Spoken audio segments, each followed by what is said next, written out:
Si l'Église de Dieu est le royaume, il ne faut point nous étonner du mélange inextricable de l'ivraie dans le pur froment. Mais il n'en reste pas moins qu'au milieu même de ces misères, elle est assez grande pour porter ses propres grandeurs. Et c'est là encore, me semble-t-il, comme une des manifestations de Jésus-Christ Église. La divinité si divine de Jésus et son humanité si humaine.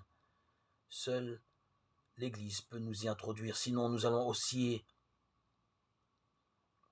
sans parler des judaïsants et des gnostiques. Seule l'Église de Dieu, choisie par Dieu, est capable de porter la grandeur de Jésus. Seule l'Église est capable de porter la grandeur de l'Écriture sainte, de la parole, qui est une autre incarnation du Seigneur. Sinon, nous oscillerons entre les mythes babyloniens et les explications des savants. Et il y a des choses très profondes et très vraies dans ce qu'ils vont nous dire, que nous ne pouvons pas rejeter. Mais nous oublierons que l'auteur principal de l'Écriture est Dieu, que l'unité des Écritures vient de Dieu. Et c'est un fait. L'Église de Dieu nous apporte l'Écriture sainte dans son revêtement humain et sa contexture divine.